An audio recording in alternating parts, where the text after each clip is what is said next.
다시 하게 되네요.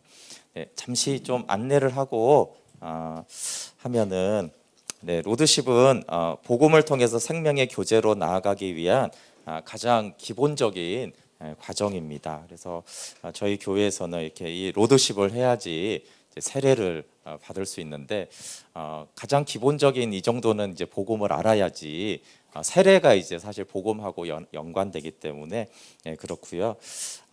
좀 원래 이렇게 추천하는 과정은 로드십을 하고 좀 복음학교를 하고 복음과 생명 캠프를 좀 하면 좋겠다라고 생각을 하고 그렇게 할 때 복음을 통해서 생명의 교제가 하나님과 어떻게 하는지를 잘 알 수 있을 거고요. 그 외에도 예수님 자리, 예수님 자리 등을 하고 있습니다. 이번에는 그 3주간 토요일에 이렇게 로드십을 처음 해보는데 시간을 계산해 보니까 예전에는 이렇게 12주 동안 2시간에서 2시간 반 하고 강의만 한 2시간 하니까 이렇게 3주간 하니까 조금 시간을 좀 줄여야 되더라고요. 그래서 중간에 이제 쉬는 시간을 못 주고 한 90분씩 이렇게 해도 예전보다 조금 더 축약해서 말씀을 나누어야 될 것 같아요. 수료는 출석을 10번 이상만 하면 됩니다. 이번에는 영상 시대라서 좋은 건 혹시 빠진 강의는 영상으로 들으시면 됩니다. 대신에 설거지하면서 듣거나 그러시면 양심적으로 안 들었다고 하시고 이렇게 강의를 집중해서 앉아서 마음을 집중해서 이렇게 듣는 것만 들었다고 이제 하루마다 이렇게 신정아 전사님에게 알려주시면 출석 체크가 돼서 영상이 있으니까 다 12번 다 이렇게 누구나 다 할 수 있을 것 같아요.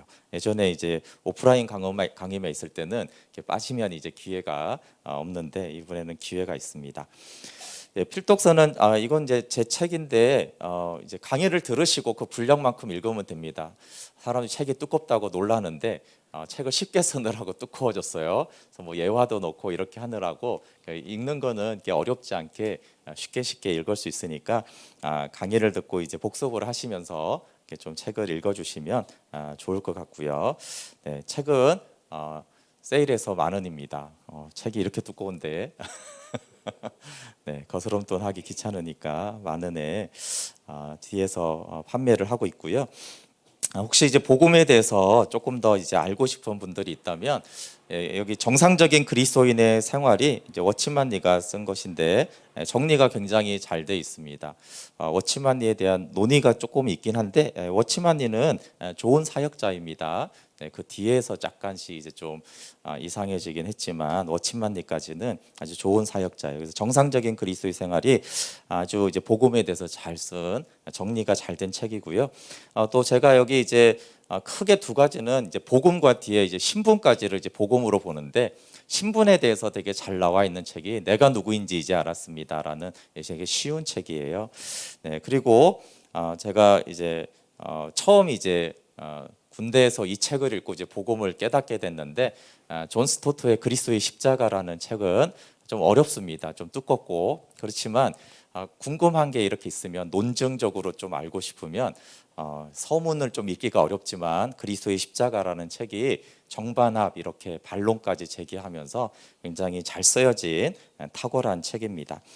그리고 그냥 십자가의 사랑의 관점으로 이렇게 쓴 책으로는 진 에드워즈의 신의 열애가 복음이 어떤 관계성을 가지고 있는지 예수님의 신부된 관계로 이렇게 잘 나와 있는 책이어서요.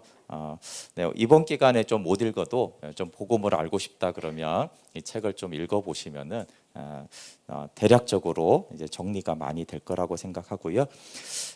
여기 스텝은 이렇게 돼 있고. 소개는 이제 이름과 기대하는 반언인데 절반이 이렇게 영상으로 이렇게 신청을 하셔가지고 우리가 듣기는 좀 힘들 것 같아요. 이따가 식사하면서 서로 좀 물어보고 그렇게 하시면 되겠습니다. 그리고 이제 과정 전 질문이 있는데요. 이게 처음 하시는 분들은 요거를 좀 적어서 나중에나 뭐 늦으면 다음 주까지 내셔도 되긴 됩니다. 뭐 아니면 점심 시간에 이렇게 써서 좀 내셔도 되고요. 과정 전 설문은 이제 내가 이제 복음에 대해서 어떻게 좀 생각하고 있는지 스스로 좀 체크도 하고 또 제가 이렇게 혹시 보면은 금방 알아볼 수 있습니다. 복음을 어떻게 이해하고 있는지. 네, 그리고 이제 과정이 다 끝난 다음에 이것에 대해서 좀 어떻게 생각이 달라졌는지 스스로 이렇게 확인해 보시면 도움이 되니까 예, 두세 번 하신 분들은 써도 되는데 알고 있으니까 그렇죠 이렇게 지난번에 하셨기 때문에 네 그렇고요. 네 강의를 시작하는 것인데 강의를 시작하기 전에 성경을 보는 좀 원칙을 말씀드릴게요. 혹시 책이 있으시면 책을 보시면 좀 좋겠고 아니면 성경을 되게 좀 빨리 찾아야 돼요. 시간이 많지가 않아서 좀 책의 페이지로 좀 말씀 드리도록 할게요. 아니면 성경을 빨리빨리 찾으셔서 이렇게 하시면 되고 네, 이것은 이제 로드십만이 아니라 이제 모든 성경을 대할 때, 뭐 말씀 묵상할 때나, 뭐 설교를 들을 때나, 성경 공부할 때나, 통독을 할 때나 언제든지 이제 성경을 어떻게 봐야 되는가부터 저희들이 좀 점검을 하면 좋을 것 같아요. 에베소서 1장 17절부터 19절 말씀 한번 볼게요. 교재는 17페이지에 이렇게 있고요. 네. 에베소서 1장 17절부터 19절 이제 찾으신 분 같이 한번 읽어볼게요. 같이 시작. 우리 주 예수 그리스도의 하나님 영광의 아버지께서 지혜와 계시의 영을 너희에게 주사 하나님을 알게 하시고 너희 마음의 눈을 밝히사 그의 부르심의 소망이 무엇이며 성도 안에서 그 기업의 영광의 풍성함이 무엇이며 그의 힘의 위력으로 역사하심을 따라 믿는 우리에게 베푸신 능력의 지극히 크심이 어떠한 것을 너희로 알게 하시기를 구하노라. 아멘. 네, 여기서 내용은 이제 빼고 성경을 어떻게 이제 대해야 되는지 여기 보시면 지혜와 계시의 영을 주사 하나님을 알게 하시고 알게 하시기를 구한다. 이렇게 돼 있어가지고 대부분 이렇게 우리 편에서는 수동태로 되어 있어요.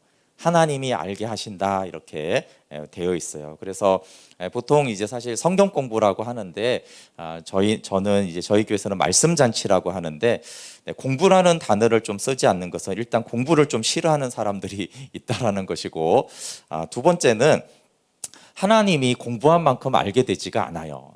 생각보다. 여기 오히려 하나님을 알라고 할 때 하나님을 연구하라 공부하라는 것보다는 하나님이 알게 하신다 성령님이 알려주신다라고 했어요. 그래서 성경에 나오는 유대인들이나 바리새인들이나 아니면 오늘날에도 이제 신학자들이라고 해서 하나님을 잘 아는 게 아니에요. 성경 지식의 내용하고 하나님을 아는 것이 동일하지가 않는데 그것은 성령님이 하나님을 알게 해주시기 때문에 그래요. 그래서 이렇게 말씀 잔치를 할 때 가장 중요한 것은 물론 잘 듣는 거 되게 중요한데 예수 복습하는 것보다 더 중요한 게 뭐냐면은 성령님 알려주십시오 하는 그 겸손한 마음이에요.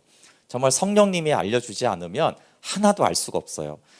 성경을 보면 항상 사복음서에 정말 성경을 많이 알고 있는 그 유대인들이 예수님에 대해서 모르고 영생에 대해서 모르고 하나님에 대해서 모릅니다. 그래서 제가 이름을 지을 때 이제 말씀 잔치라고 지었어요. 잔치라고 하는 이유는 이제 먹는 거라는 거예요. 말씀은 영의 양식이다. 예수님도 내 살과 피를 먹어라 이렇게 표현한 것은 말씀은 탐구의 대상이라기보다는 이제 먹어서 먹는 살과 피가 되는 영적인 양식이에요.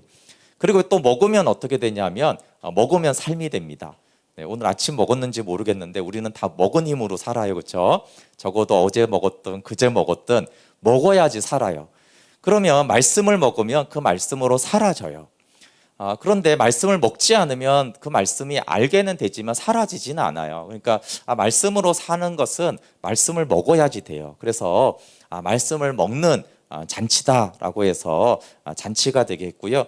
또 잔치라는 것은 풍성하잖아요. 그래서 하나님의 잔치고 그러면 먹기 위해서는 뭐가 제일 중요하겠어요? 맛있게 먹으려면 뛰어난 소화력도 필요하지만 모든 사람에게 맛있게 먹기 위해서 제일 필요한 건 뭐예요? 시장이 반찬이잖아요. 그렇죠? 배고픈 거예요. 배고픈 거. 배고픔으로 오면은 말씀을 맛있게 먹게 돼 있어요. 근데 이제 생각해 보세요. 이제 뷔페를 먹어서 엄청나게 맛있게 먹었어요. 근데 엄청나게 맛있게 먹었는데 그 사람에게 또 다른 뷔페집을 데려가서 또 먹으라고 그러면 어떻게 돼요? 짜증나죠. 분명히 맛있는 거고 좋은 것이지만 너무 배부른 사람한테 또 먹으라 그러면 짜증이 나는 거예요. 근데 아쉽게도 많은 그리스도인들이 말씀을 들으면 듣기 싫어하고 먹기 싫어하는 경우가 생겨요. 왜 그래요? 그 영혼이 살쪄서 그래요. 예. 영이 건강한 게 아니고요. 마음이 가난한 자, 심령이 가난한 자의 반대가 뭐냐면 마음이 살찐 자예요. 마음이 살이 찌면 말씀이 맛이 없어요. 예, 말씀을 듣기 싫어요. 심지어는. 그래서 배가 부른 상태에서는 절대 말씀을 먹지 못해요. 그래서 오늘 제가 카톡에 간단히 썼지만 예수님이 누구든지 값 없이 돈 없이 와서 먹고 마셔라 그랬어요. 돈 없어도 되고 값 없어도 돼요. 근데 전제는 뭐예요? 목마르거든. 목마른 자에게만 생수를 주세요. 그래서 배고픈 사람들, 영적으로 배고픈 사람들만 말씀을 먹습니다. 그러니까 오늘 이 잔치에, 말씀 잔치에 와도 또 알잖아요. 우리가 말씀을 똑같이 들어도 똑같이 듣고 똑같은 말씀을 듣는데 어떤 사람들은 영적으로 굉장히 변화되고 어떤 사람은 판단하고 그래요. 왜 그래요? 네, 배가 안 고파서 그래요. 배고픈 사람들은 말씀이 맛있어요. 꿀송이처럼 달다 이런 표현들은 다윗이 얼마나 배고픔으로, 영적인 배고픔으로 하나님의 말씀을 대했는지를 알 수 있는 것이에요. 그래서 말씀 잔치가 되려면요, 배고파서 와야 돼요. 그래서 이 자리에 오는 것도 중요하지만 내 영혼이 얼마나 배고파서 왔느냐라고 하는 것이 중요합니다. 그 다음에 지혜와 계시의 영을 주셔서 성령님이 하시는 아주 중요한 일이 뭐냐 하면 마음 눈을 밝혀주는 거예요. 마음 눈. 마음에도 눈이 있대요. 그래서 인격적인 교제, 하나님과 인격적인 교제를 하라고 하는데 인격적인 교제를 하는 게 무엇일까라고 애매할 수 있는데 인격적인 교제는 마음의 교제라고 할 수 있어요. 마음의 교제. 성령님이 우리의 마음의 눈을 밝혀주셔야 합니다. 그래서 성경이 어려운 사람이 있고 좀 쉬운 사람이 있어요. 물론 단어가 어렵거나 문장 이해가 어려울 수도 있지만 그거보다는 성경이 어려운 사람들은 머리로 성경을 이해하려고 그래요. 그러면 성경은 어려운 책이에요. 근데 성경은 원래 마음으로 이렇게 보고 마음으로 하나님을 알도록 쓰여진 책이에요. 왜 그러냐면 성경은 관계에 대한 책이에요. 관계. 하나님과의 관계인데 관계라는 것을 머리로 생각하기 시작하면 어려워요. 근데 관계를 마음으로 접근하면 쉽거든요. 그래서 겸손하게 마음을 열면은 성령님이 마음 눈을 열어주시고 이것이 쉽습니다. 그래서 인격적인 만남은 뭐라고 하냐면 마음 눈이 만나는 거라고 할 수 있어요. 그래서 하나님과의 인격적인 만남에 공통점이 있어요. 저도 교회 나온 다음에 하나님과 인격적으로 만났느냐 이런 질문을 들으면 알 것 같기도 하고 모를 것 같기도 하고 그렇잖아요. 여러분 하나님과의 인격적인 만남이 뭘까요? 하나님과 인격적으로 만났느냐, 만난 적이 있느냐, 매일 만나느냐 이런 말을 할 때 그 인격적이라는 말이 어렵지만 여기에서 가장 비슷한 말이 뭐냐 하면 마음으로 만나는 것이 인격적인 만남이고 그러면 마음으로 만나면 어떤 현상이 일어나냐 하면요 많은 정보가 왔다 갔다 해요. 많은 정보가. 그러니까 사람과의 만남에서 우리가 쉽게 알 수 있어요. 어떤 사람은 만나가지고 하루만 이렇게 대화하고 교제를 해도 이 마음이 통하는 사람이 있습니다. 그러면 이 사람을 좀 알 것 같아요. 근데 어떤 곳에서 10년, 20년 이렇게 만났는데도 그 사람한테 잘 모르겠어요. 그 사람이 마음도 모르겠고 그 사람이 왜 저렇게 행동하고 말하는지도 너무 모르겠어요. 그게 뭐냐, 그 사람은 정보로만 이렇게 소통을 하는 거예요. 정보로만 이렇게 그 사람을 보고 대화를 하면 그 사람을 알 수가 없어요. 근데 이제 마음이 통하고 마음의 대화를 하게 되어지면 대화한 시간에 비해서 그 사람에 대한 굉장히 많은 정보가 들어옵니다. 그것을 우리가 직렬 방식과 격렬 방식이 있어요. 그렇죠? 우리가 이제 간단하게 이제 인풋이 있으면 아웃풋이 있잖아요. 그렇죠? 지금 제가 말하고 있는 것은 직렬이죠. 단어가 하나씩 가잖아요. 문장이 하나씩 갑니다. 그러면 우리 귀는 하나씩 이렇게 들어서 이렇게 뇌가 정리를 해요. 이게 직렬 방식이에요. 근데 이렇게 정보가 들어가고 정보를 받는 것은 인격적인 교제가 아니에요. 그러면 이제 병렬 방식이 뭐예요? 컴퓨터가 32비트다 이렇게 말하는 것은 32비트, 32개의 정보를 동시에 보낼 수 있다라는 거예요. 그걸 우리가 이제 병렬 방식이라고 하잖아요. 근데 마음 눈이 열어져서 마음의 교제를 하게 되어지면 이 병렬의 정보가 왔다 갔다 해요. 분명히 문장을 말하고 있는데 더 많은 걸 알게 되는 거예요. 그 사람에 대해서. 이해가 되시죠? 예. 그게 이제 병렬식의 정보가 왔다 갔다 하는 것은 마음으로 교제할 때 그런 일이 일어납니다. 그러니까 눈과 귀를 쓰면은 머리를 사용하는 것인데 마음을 쓰는 거예요. 그럼 관계는 언제 형성이 되냐 하면은 마음을 쓰는 사람하고만 관계가 형성이 되고 그 사람하고 교제가 일어나요. 그래서 마음을 쓰지 않고 이 병렬 방식이 안 되면 어떤 사람하고 친해지지가 않아요. 따로 연락해서 만나고 또 만나도 이렇게 즐겁거나 공유가 되는 그런 느낌이 들지가 않아요. 그러면 이제 하나님과의 인격적인 만남, 마음 눈이 열어져서 하는 것이 뭐냐면요. 이것이 이제 일어나야 되는데 이렇게 설명을 듣잖아요. 그러면 제가 하는 문장만 들려서 이해가 되면 그래서 하나님과의 마음으로 만나지가 않는 거예요. 인격적인 만남이 아닌 거예요. 근데 제가 분명히 이렇게 직렬 방식으로 말을 하고 있는데 이상하게 제가 말하지 않은 게 많은 게 깨달아져요. 마음으로. 이상하게. 뭐 옛날 일부터 해가지고 어떤 것을 해가지고 아니면 놀라운 지혜가 갑자기 생기면서 저는 이렇게 말을 하고 있는데 근데 제가 말하지 않는 어떤 것들이 막 알아지는 거예요. 그 사람하고도 그렇습니다. 마음이 통하는 사람을 만나면 그렇습니다. 그냥 어떤 사람의 그 마음을 알겠는 거예요. 그게 하나님과의 인격적으로 만나는 거예요. 그래서 하나님과 인격적으로 만나면 이번에는 이렇게 시간이 없어서 나눔 시간이 없지만 여러분 말씀 들은 걸 나눠보세요. 그러면 마음으로 하나님과 말씀을 들은 사람들은 나누기가 힘들어요. 왜 그래요? 너무 알아들은 게 많아요. 너무 깨달은 게 많아요. 그래서 말하기가 힘들 정도예요. 10분만 말하는데 1시간은 말해야 될 것 같은데 그런데 또 어떤 사람은 이렇게 정보로만 듣잖아요. 그러면 우리가 기억력이 안 좋기 때문에 몇 프로 기억 못 합니다. 그래서 자 이제 말씀 나눈 거 은혜 받은 거 나눠보세요. 그러면 할 말이 없어요. 직렬 방식은 그래요. 그럼 이제 막 그 생각을 막 이제 뭘 들었더라 끄집어내야지 겨우 한마디 하고 어떤 사람은 심지어 이제 그것도 잊어먹어가지고 말씀은 잘 들었는데 무슨 말 했는지 잘 모르겠어요. 이렇게 돼요. 직렬 방식과 병렬 방식이 그렇게 달라집니다. 그래서 마음 눈이 열어져야지 되는 것이에요. 선을 보고 막 2달 만에 3달 만에 결혼했다는 그런 사람들 굉장히 위험한 짓이거든요. 그런데 가끔씩 성공하는 사람들이 있어요. 왜 그런 사람이면 병렬 방식의 마음의 교제가 일어나면 2-3달만 잘 교제해도요 그 사람을 놀랍게 잘 알아요. 10년 만난 것보다 잘 압니다. 그래서 우리가 함께 모여 이렇게 말씀을 나누는 이유가 있어요. 지금은 이제 거의 절반이 영상으로 보기 때문에 이걸 좀 말하기가 좀 거시기 하지만 그럼에도 불구하고 여러분 인터넷 시대가 좋고 지금 실시간 영상이 되고 있지만 그래도 우리가 모여서 말씀을 듣는 이유가 있어요. 여기 있는 분들은 왜 왔어요? 이유는 하나예요. 마음을 쓰기 위해서 그래요. 마음을. 물론 이제 영상으로 듣는 분이 오히려 더 마음을 쓰기 위해서 영상으로 들으면은 하나님을 만날 수 있어요.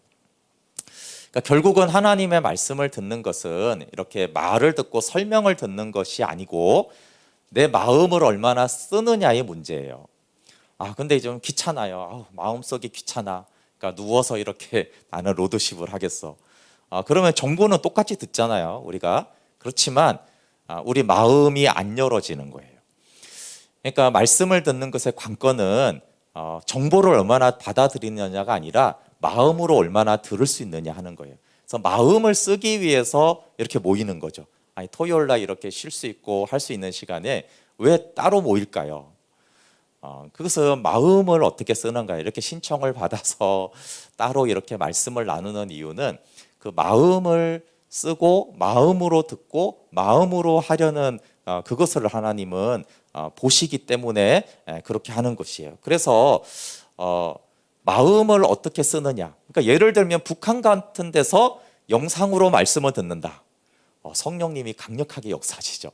그렇죠? 목숨을 걸고 현장에 안 와도 돼요. 그런 분들은. 그러니까 마음을 쓰기 위해서 내가 어떻게 하느냐라고 하는 것이 핵심이에요. 그래서 이 로드십을 할 때도 이런 마음을 쓰기를 원해요. 마음을.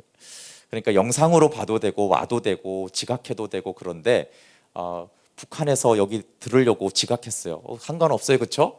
엄청 마음을 쓴 거잖아요, 그렇죠? 그러니까 하나님은 마음을 쓰면은 마음 눈이 열어져서 하나님이 마음으로 계시를 하기 시작하면요, 사실 그렇게 긴 시간이 없어도 돼요. 우리가 하나님을 만난 그 간증들이 다 내용은 달라도 뭐냐 하면 마음이 열어져서 엄청난 하나님에 대한 정보가 들어오잖아요. 그럼 그때 막 회개가 되는 거예요. 여러분, 하나씩 죄를 일주일에 하나씩 죄가 깨달아지는 게 아니고요, 짧은 시간에 갑자기 폭포처럼 많은 죄가 확 깨달아져요. 무엇이든 일주일에 하나씩 우리가 하나님의 사랑을 조금씩은 알게 되잖아요, 다. 근데 그게 아니라 갑자기 짧은 시간에 이 병렬로 하나님의 사랑이 1년 받을 그 사랑이 확 들어와요. 그러면 막 나도 모르게 눈물이 나고 그러는 거고, 나도 모르고 막 회개를 하게 되고 이런 거예요. 그러니까 결국은 마음 눈이 열어져서 마음으로 무언가를 하나님이 말씀하실 텐데, 근데 마음이라는 것은 하나님이 우리를 인위적으로 하지 않아요. 우리가 마음을 열어야 되잖아요, 그렇죠? 관계를 할 때 남의 마음을 강제로 여는 게 어디 있어요, 그렇죠? 그러니까 우리가 마음을 가지고 나왔을 때 하나님이 우리 마음 눈을 열어주셔서 말씀하는 것이에요. 그래서 마음으로 하나님을 아는 것이 중요하기 때문에 이곳에 이미 신청을 했지만 더 내 마음을 들여서 하나님 말씀 앞에 서기를 원하고, 또 당연히 기본적으로 하나님은 정보로 알 수가 없어요. 그렇지 않나요? 여러분 혹시 뭐 전공 같은 걸 하셨으면, 저는 학부를 이제 전자공학을 했는데 전자공학에서 사실은 제가 단 한 권의 책도 제대로 이해한 책은 하나도 없어요. 근데 그게 뭐 하나님에 대한 것도 아니고 그냥 박사학위 한 뭐 교수님들이 쓴 책이잖아요. 아니 그냥 사람이 쓴 책을 사람이 이해하기 어렵다니까요. 밤새도록 한번 전공책을 봐도 알 수가 없어요. 근데 그런 책이 도서관 가면 얼마나 있어요? 엄청나게 많아요. 그러니까 우리가 사람이 쓰고 사람이 말하는 것도 알아듣지 못하는 사람이에요, 기본적으로. 그렇지 않나요? TV 같은 거만 보시면 거기 쉽게 말해서 그렇지, 뭐 양자역학도 뭐 실용적인 거 말해서 그렇지, 진짜 양자역학으로 하게 되면 엄청난 고도의 수학에 쓰인단 말이에요. 알지를 못하잖아요. 근데 우리가 어떻게 하나님을 알아요? 그리고 하나님이 말하는 걸 어떻게 알아들어요? 사람이 말하는 것도 못 알아듣는데. 그러니까 기본적으로 하나님은 알 수 없는 분이세요. 사람도 모르잖아요. 관계라고 했을 때. 여러분 서세원 쇼에서 그 유명한 얘기 아시죠? 그 할아버지 할머니 문제 내는 거. 그러니까 할아버지가 문제를 냈잖아요. 답은 천생연분을 딱 보고 할아버지가 할머니한테 질문을 했어요. 천생연분, 당신과 나 사이. 그러니까 할머니가 왼수 그랬잖아요, 그렇죠? 그러니까 아니 네 글자. 그러니까 평생 왼수 그랬어요. 근데 그 할아버지 할머니 나이가 한 60년은 같이 사신 것 같아요. 근데 60년을 같이 살았는데 이 서로와의 관계에서 얼마나 서로 달라요? 한 인간을 60년을 한 집에서 살았으면 알아야 되는 거 아니에요? 기본적인 거는. 근데 우리가 60년을 살아도요, 그 사람을 몰라요. 그러니까 지식으로도 우리가 사람이 쓴 걸 모르고, 관계를 해도 한 사람을 이해하는 게 그만큼 어렵다는 거예요. 그러면 하나님에 대해서 알기도 당연히 무한한 하나님을 알 수가 없고, 하나님과의 관계를 한다고 했을 때 우리가 60년 그냥 신앙생활만 하고 교회만 왔다 갔다 하면 하나님을 알게 되나요? 아니 이게 우리가 하나님하고 우리는 천생연분이죠. 근데 하나님이 아니 왼수잖아 이러면 어떡해요? 이렇게 착각하면 어떡하냐고요. 근데 사람도 모르는데, 유한한 나하고 비슷하게 생긴 사람도 모르는데 우리가 전능하시고 영원하신 하나님을 어떻게 아냐고요.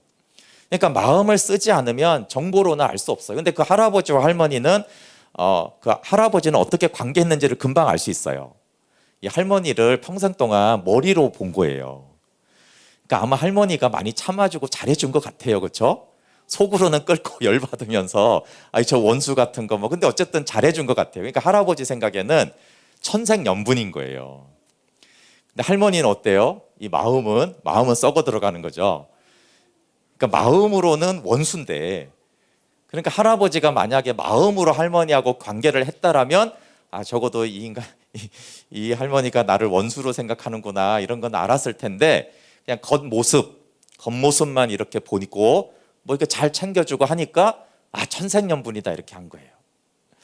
여러분, 근데 우리가 하나님의 마음을 알아야 되잖아요. 너희 안에 예수님의 마음을 품으라고 한 것처럼. 근데 이 마음이 참 독특합니다. 여러분, 속담에 밴댕이 소갈딱지보다 못하다는 말이 있잖아요. 그 밴댕이가 이렇게 물고기인데 그 내장이 거의 없어요. 그래서 이제 속이 없는, 마음이 너무 좁은 사람을 밴댕이 속갈딱지보다 못하다고 이렇게 말을 하는데, 마음은 밴댕이 속보다도 더 적을 수가 있는 게 마음이에요.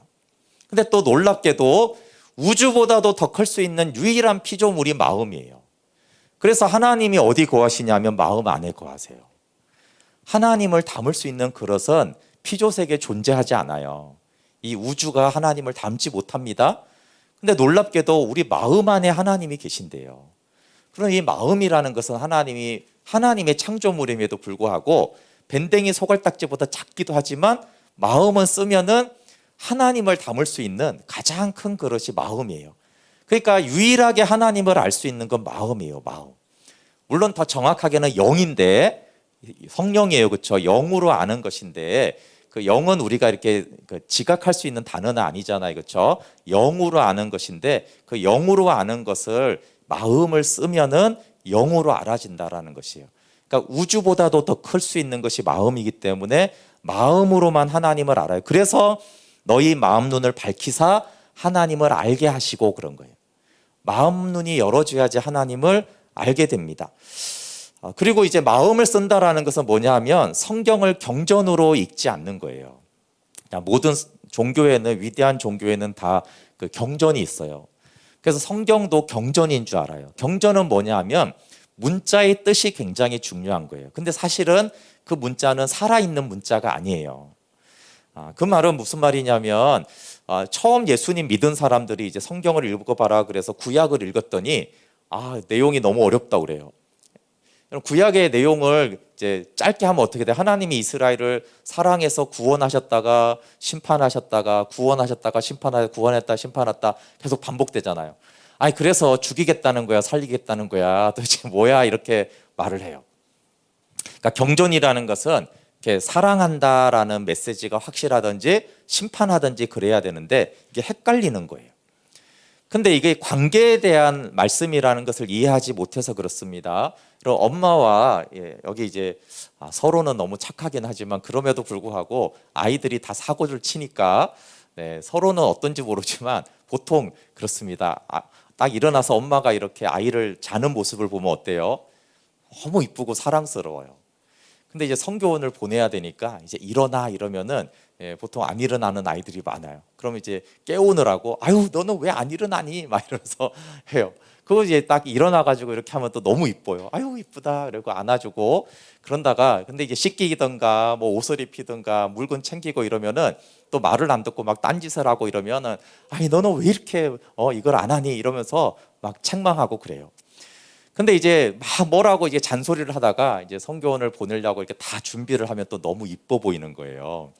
그래서 사랑스러워라 그러고 이제 보내고, 또 오면은 너무 이제 성교를 딱 오면 너무 반갑잖아요, 만나면은. 근데 이제 모르겠어요, 저희 딸 같은 거 딱 집에 오면은 이렇게 옷을 이렇게 벗어 확 집어 던져요. 그럼 왜 이렇게 걸어둬야지 왜 던지니? 이러면 막 어질러니까 뭐라고 했다가. 그러니까 부모하고 자녀하고 관계가, 근데 이거를 관계로 보지 않고 누군가가 아주 로봇처럼 이렇게 리서치를 하는 거예요. 아침 7시 사랑하고 너무나 이쁘다고 말했다. 7시 10분 깨우면서 짜증을 내고 너 같은 거 왜 이렇게 생겼냐고, 이렇게 누구 닮았냐고 했다. 8시 이쁘다고 했다. 또 뭐라고 했다. 이걸 만약에 이렇게 보고를 이렇게 적어가지고 텍스트로, 그 다음에 누군가한테 이렇게 남한테 줘요. 자, 이 은빈 자매가 서로를 이렇게 키우고 있습니다.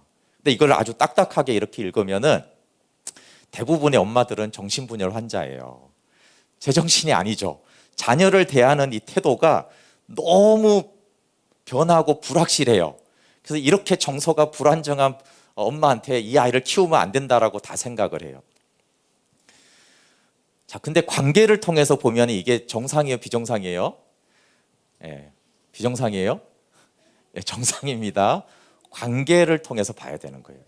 그럼 하나님이 이스라엘 백성들에게 너 이 녀석 너 징벌한다 이렇게 했다가 내가 너희를 끝까지 사랑하고 돌보겠다 이렇게 하는 게 왔다 갔다 해요. 이게 정상이에요, 비정상이에요? 자, 관계를 알면은, 마음을 써서 보면은 그것은 굉장히 정상적인 거예요. 근데 오히려 이 마음을 쓰지 못하면 아시겠지만 많은 그 성도들이 하나님을 두려워하는 사람들이 많아요. 하나님을 두려우니까 하나님께 가까이 가지도 않고 멀리 가지도 않아요. 모태신앙들이 많이 그렇죠. 하나님과 멀어지면 뭔가 혼날 것 같고, 너무 가까이 갔다가는 언제 또 혼나고 맞을지 모르니까 적당한 거리를 유지하는 사람들이 많아요. 근데 우리 아이들을 보면 되게 신기한 게 뭐냐면, 그렇게 혼나고도요, 혼나고 그러면 대부분 어떻게 하는지 아세요? 와서 안깁니다. 심지어 이렇게 때려도요, 나 그거 잘못했지 막 혼나고 때려도 엉엉 울잖아요. 엉엉 울고도 이 정상적인 사랑의 관계에 있는 아이들은 엉엉 울면서 와서 안겨요. 하나님과의 관계도 그래야 된단 말이에요. 하나님에게 우리가 잘못했어요. 그럼 하나님 우리 징벌 하십니다. 그런데 하나님에게 우리가 맞을 때 너무 아파요. 그래서 우리가 막 영적으로 울어요. 힘들어서.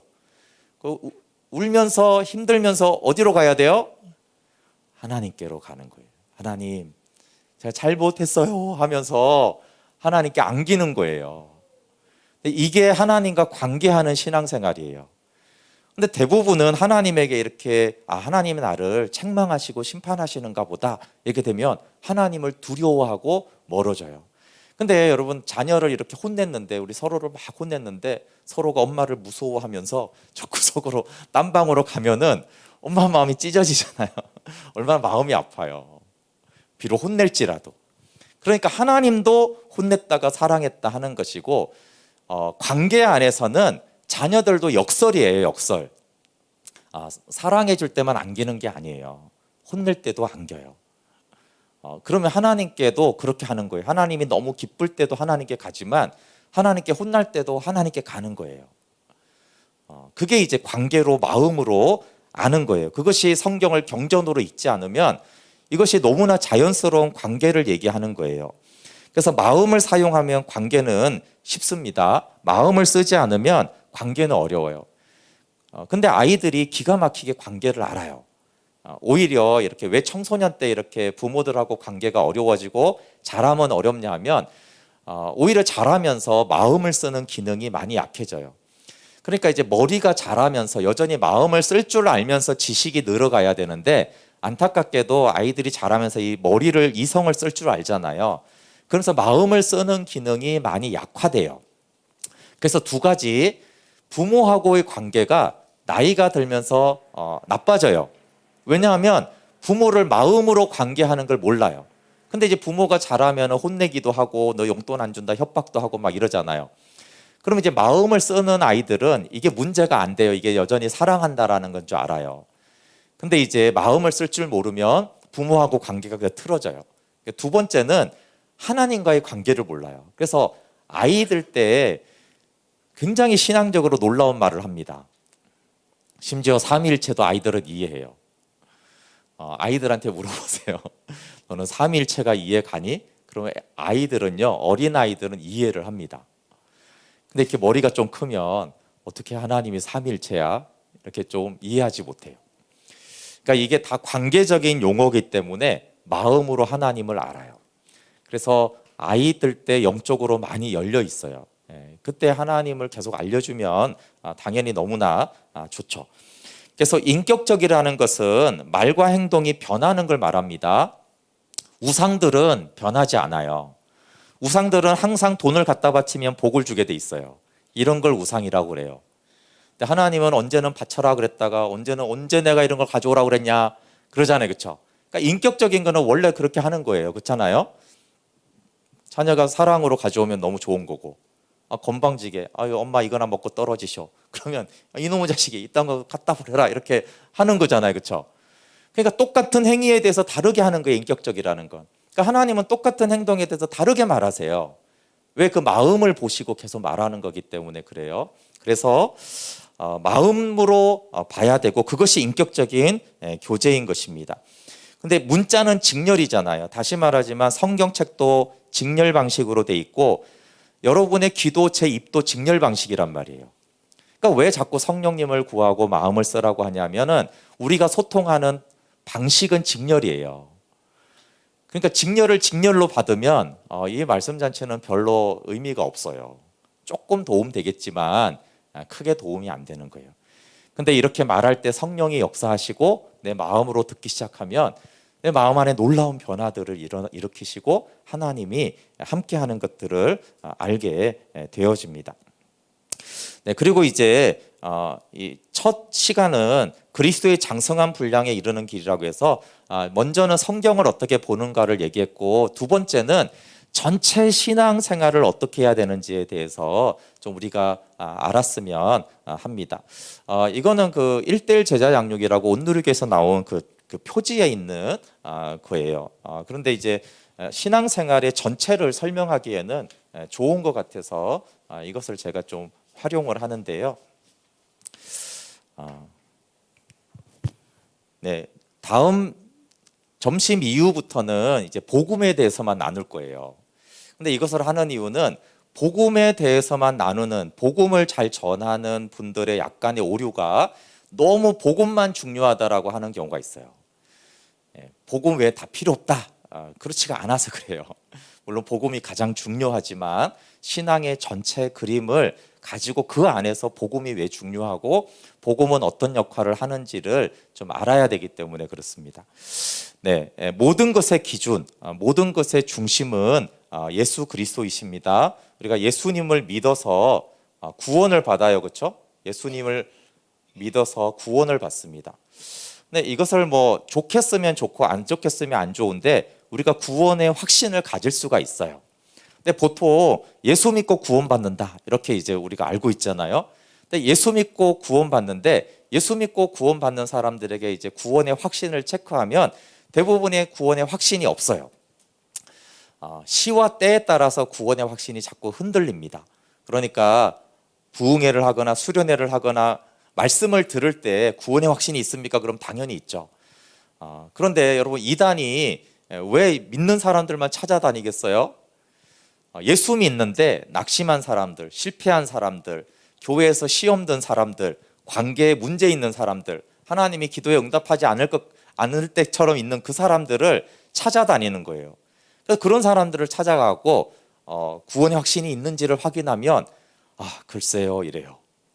요즘에는 뭐 술 가지고 안 그런 것 같아요. 근데 제가 다닐 때는 이게 술 먹는 것이 어떤 청년들한테 이제 이게 신앙생활 잘하냐 못하냐 이런 것들이 돼서, 근데 이제 대학을 들어오면 OT, MT, 뭐 동문회 이런 데 다 다니면 다 이제 술 먹는 거잖아요. 그래서 이런 데를 다 다니면은 그러고 이제 온 이제 신입생한테 물어보잖아요. 구원의 확신이 있냐? 그러면은 있었는데요. 이런 사람들이 많아요. 근데 그런데 안 가고 교회를 잘 다니면 있다고 그래요. 그러니까 뭐냐 하면 내 상태에 따라서 구원의 확신이 있다가 없다가 이렇게 바뀌는 경우가 많아요. 근데 이단은 믿는 자를 찾아다니는 게 아니라 믿는데 낙심한 자, 믿는데 시험 든 자, 믿는데 어려움 가운데 있는 사람들을 찾아가서 유혹하는 거예요. 그러니까 우리의 믿음은, 구원은 내가 좋을 때만 구원이 확신이 있는 것이 아니라 내가 가장 비참하고 쓰러지고 넘어지고 참담할 때도 여전히 구원받은 자로 있어야 되잖아요, 그렇죠? 그게 왜 그러냐 하면 이 바치고 있는 기둥이 없어서 그래요. 기둥. 그러니까 구원은 그냥 있는 게 아니라 이 교제에서는 하나님의 성품이라고 하고 둘 다 맞습니다. 하나님의 성품과 복음의 말씀을 근거로 해서 우리는 구원을 받는 거예요. 그럼 하나님의 사랑이 바뀌지 않거든요. 베드로를 예를 들면은 베드로를 예수님이 시몬에게 이제 너는 반석이다, 베드로다 이렇게 했어요.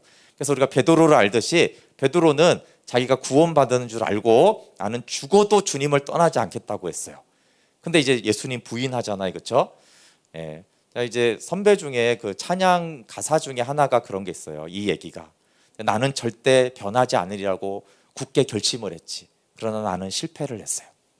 그리고 나서 이제 요한복음 21장을 지나면서 알게 되는 게 뭐예요?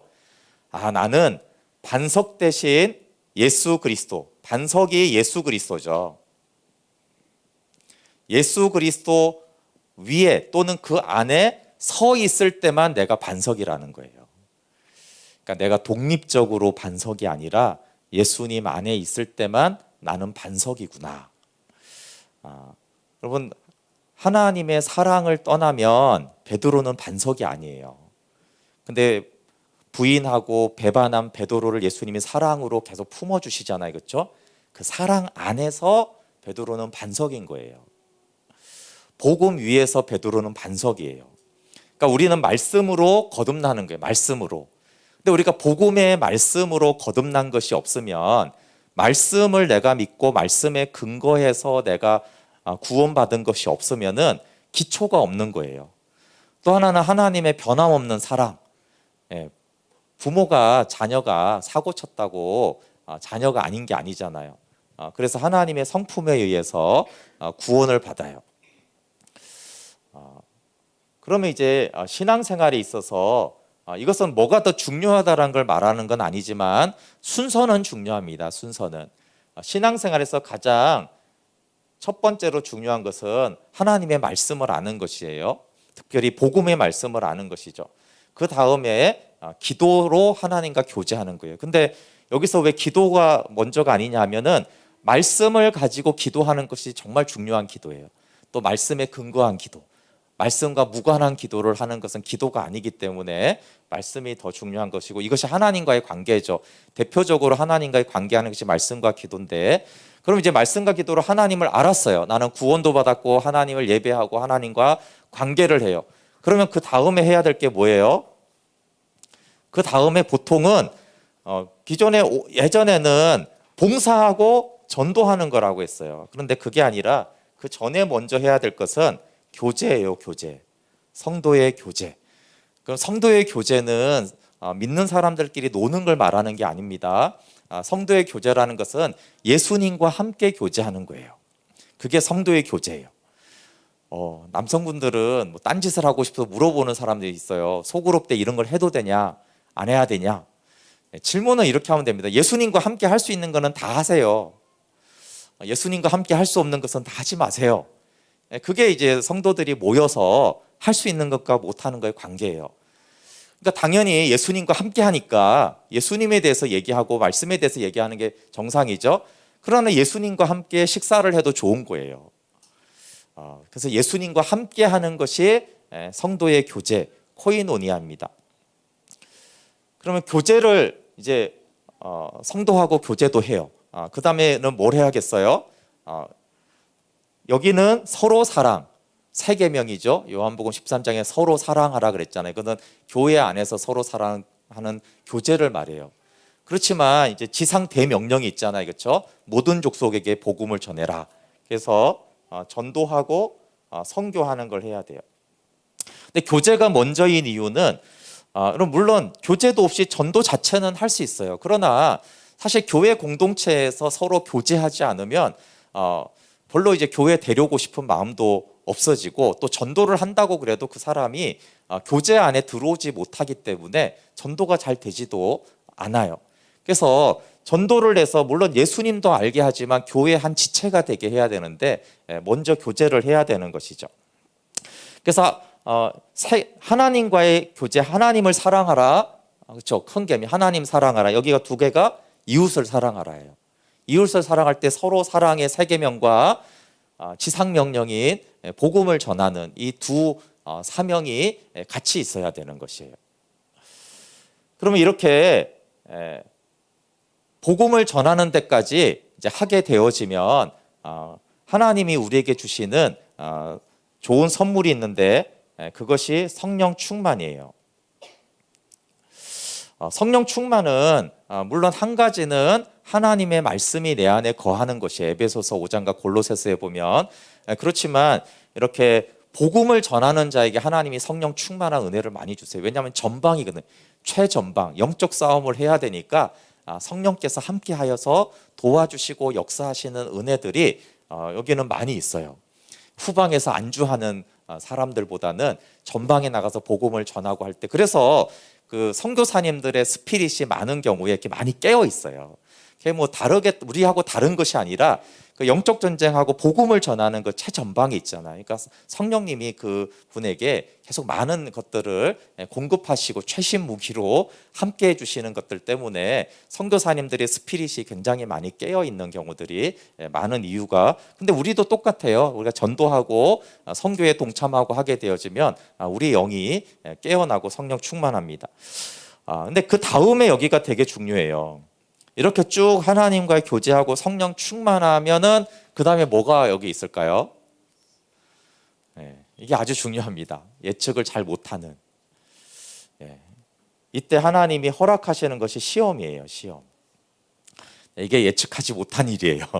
우리가 이렇게 구원받고 하나님을 사랑하고 이웃을 사랑하고 그래서 성령께서 막 내게 역사하시고 은사도 주시고 능력도 나타나고 막 열매도 있고 치유도 있고 많은 응답들이 있는데 시험이 와요. 시험이. 그래서 이 상태에서 뭔가 많은 좋은 일이 있을 거라고 우리는 예측을 하는데 대부분은 하나님이 시험을 주십니다. 왜 그럴까요? 왜 그러냐면 이렇게 해가는 과정 가운데 대부분이 다 교만해지기 때문에 그렇습니다. 성령 충만한데 겸손한 사람이 정말 소수가 있습니다. 근데 성령 충만한, 물론 여기서 성령 충만은 속사람이 능력으로 강건해지는 그런 하나님의 영광을 보는 그런 성령 충만을 말하는 게 아니고요. 이렇게 막 감정적으로 기쁘고 능력이 나타나고 전도가 막 되어지고 막 사람들이 변하고 이런 그 성령 충만을 말합니다. 그런 성령 충만함이 나타났을 때 대부분은 교만합니다. 이 성령 사역과 성령 충만의 가장 어려운 문제는 역사가 안 나타나는 게 아니라 겸손의 문제예요. 사람이 세상에서도 성공하고 돈 벌고 이러면 교만해지듯이 영적인 역사가 많이 나타나도 굉장히 교만해져요.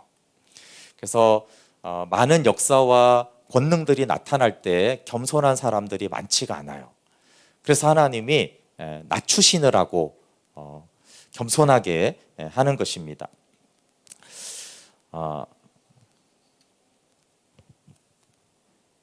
뒤에 좀 보시면은 교재에는 32페이지에 보시면 신명기 8장을 한번 찾아보실래요? 신명기 8장.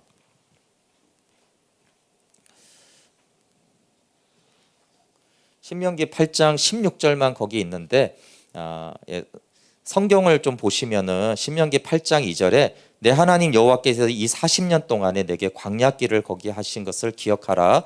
이는 너를 낮추시며 너를 시험하사 내 마음이 어떠한지 그 명령을 지키는지 지키지 않는지 알려 하심이라. 이러면서 광야를 왜 40년 동안 걷게 하셨는지는 너를 낮추는 거예요. 광야에는 놀라운 사건들이 많잖아요. 자, 출애굽의 10가지 기적하고 그 다음에 홍해를 건너고 만나가 떨어지고 메추라기가 있고 샘물을 먹었어요. 반석에서. 그러니까 이런 놀라운 체험들로 인해서 이스라엘 백성들이 너무 교만했어요. 그래서 광야길을 걷게 하셔서 어떻게 해요?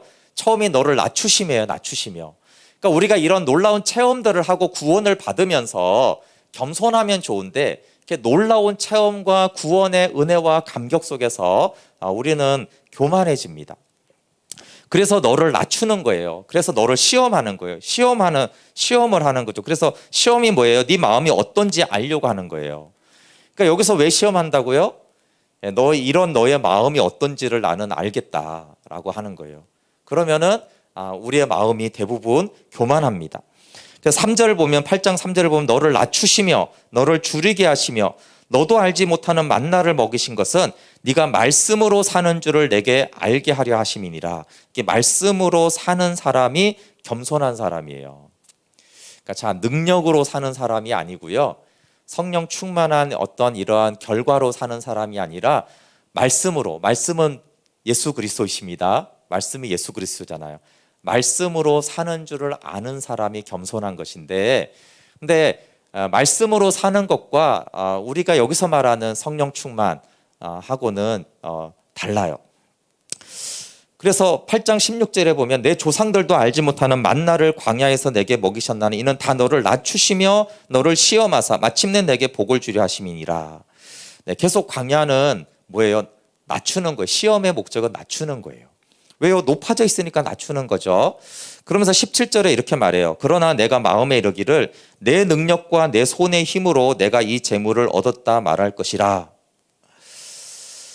18절에 내 하나님 여호와를 기억하라. 그가 내게 재물 얻을 능력을 주셨습니다.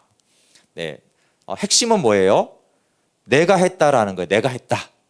내가 했다. 예, 만약에 우리가 기도해서 병든 자가 나았어요. 내가 복음을 전해서 많은 사람들이 예수님을 믿게 됐어요.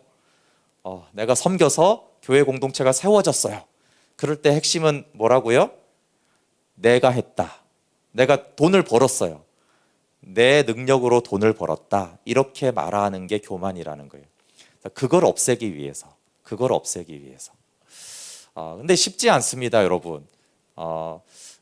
왜 이렇게 예를 들면은 큰 대형 교회를 이루고 많은 사역을 이룬 목회자들이 왜 나중에 어렵냐면 그것도 엄청나게 어려운 거예요. 성령의 강력한 역사로 엄청난 역사가 일어나는 것도 어려운데 그거보다 더 어려운 게 뭐냐 하면 그리고 겸손한 거예요. 근데 그게 어려워요. 내가 어떻게 했는데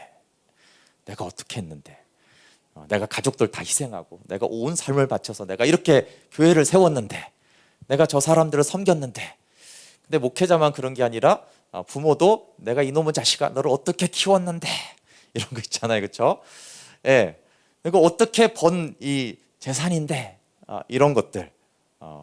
그러니까 우리가 결과가 좋으면은 자꾸 내가 했다라는 교만이 있어요. 그래서 여기서 내가 마음에 이르기를 말로 하는 것도 아니요 마음속으로 말하는 거예요. 내 능력과 내 손의 힘으로 내가 이 재물을 얻었다. 예, 이걸 낮추겠다는 거예요. 이거 낮추겠다는 거예요. 내가 했다. 그걸 낮추겠다는 게 그게 교만이라는 거예요. 그래서 시험을 통해서 어떻게 돼요? 오히려 너를 낮추면 어떻게 돼요? 그게 마침내 복을 주는 거예요. 그럼 진짜 복은 뭐예요? 여기서 일어난 많은 역사와 재물 얻는 것이 복이 아니고 교만이 낮아질 때 말씀으로 살게 될 때 그때 이제 배우게 되는 게 책에는 이제 순종이지만 사실 겸손이거든요. 겸손을 배울 때 마침내 내게 복을 주려 하심이라. 이게 복이에요. 하나님이 보실 때 복은 여기가 복인데 인간이 볼 때 복은 여기예요. 여기서 많은 역사와 많은 좋은 일이 일어나거든요. 우리가 보기에. 그래서 광야를 지날 때 시험을 당할 때 주 목적은 말씀 앞에서 나의 교만을 보고 회개하는 거예요. 어거스틴이 그렇게 했다고 그랬잖아요. 선한 일을 시작할 때 과정의 결과에서 내가 무엇을 했다라고 하면은 그래서 하나님의 영광을 도둑질한 것이다. 하나님의 영광을 도둑질한 거예요. 이렇게 놀라운 사역을 하고 하나님의 영광을 다 도둑질했기 때문에 하나님께 영광을 돌리는 게 인생의 최대의 목적인데 놀라운 역사를 이루고는 다 내가 도둑질 해먹었으니까 교만해진 거죠. 그래서 우리를 낮추시는 것입니다. 그래서 광야에서 계속 불평하는 것은 겸손하지 않겠다라는 거예요. 그래서 하나님이 하셨다라고만 할 때 그때 광야에서 불평하지 않고 하나님이 하셨습니다라고 그러고 주님을 따라가게 되어집니다. 그래서 겸손이 가장 큰 복이에요. 왜냐하면 겸손할 때 말씀으로 살고 예수 그리스도의 생명으로 살게 되어집니다. C.S. 루이스는 가장 좋은 신앙은 내가 항상 죄인임을 아는 것이고 더 좋은 것은 나를 잃어버리는 것이라고 그랬어요. 내가 없는 사람은 내가 했다는 게 당연히 없잖아요. 그렇죠? 그 상태가 가장 신앙적인 것이다. 그리고 그거보다 약간 낮은 상태가 내가 항상 죄인이라는 인식이 있는 거예요. 그러니까 이런 역사가 일어남에도 불구하고 항상 내가 죄인이라는 인식을 갖고 있는 사람은 뭐예요? 겸손하잖아요. 그렇죠? 나 같은 죄인을 통해서 주님이 이렇게 일하셨구나. 이런 생각을 한다라는 거예요.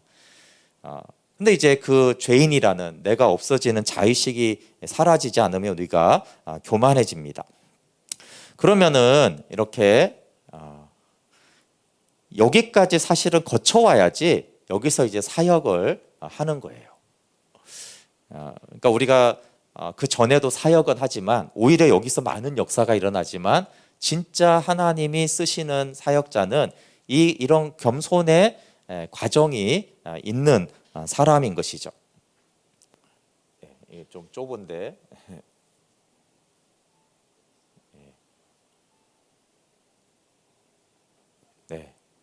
이게 뭔지 아시겠죠? 백희입니다. 백희. 그래서 그리스도인의 장성한 분량으로 자라기 위해서는 이렇게 신앙생활을 하는 것이에요. 이게 신앙생활의 전체적인 그림입니다.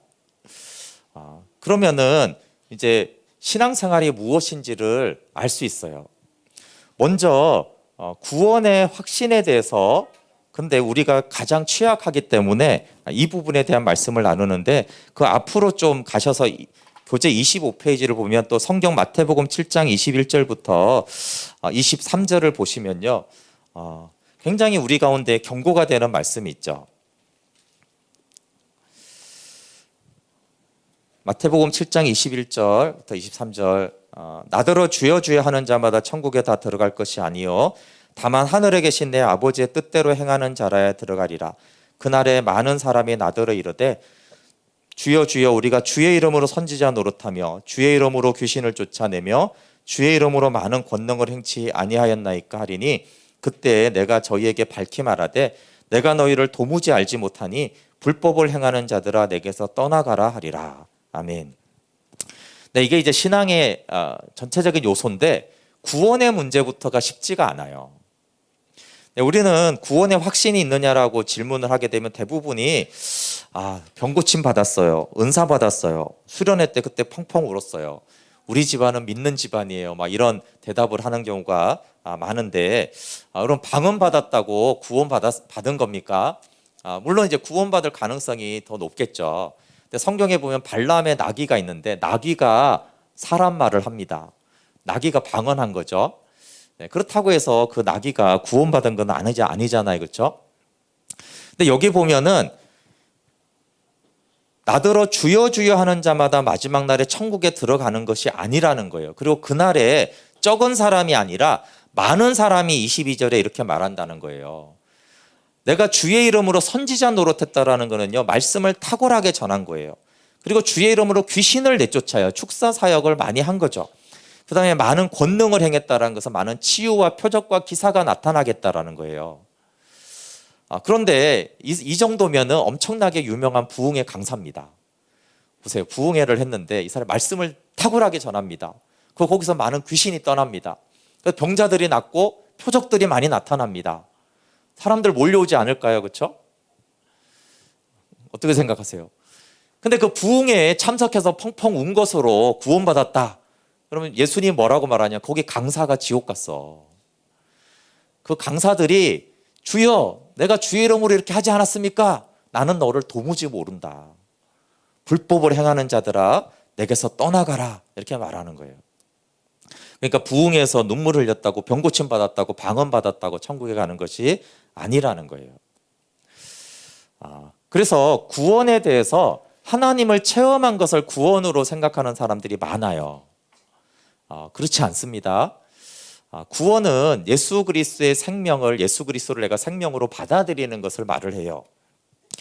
출애굽기는 이제 로마서는 이렇게 논리적으로 복음을 잘 설명했고, 그게 출애굽기를 보면은 그림으로 이렇게 사건으로 나와 있습니다. 출애굽기를 보면은 10가지 하나님이 표적을 일으키십니다. 그렇죠? 그 10가지 재앙은 어마어마한 재앙이고 하나님의 역사하심이고, 특별히 이스라엘에 사는 고센 땅을 구별하잖아요. 그렇죠? 그러니까 야, 대단한 은혜를 입은 거예요. 그런데 10가지 표적을 경험한 것이 구원인가요?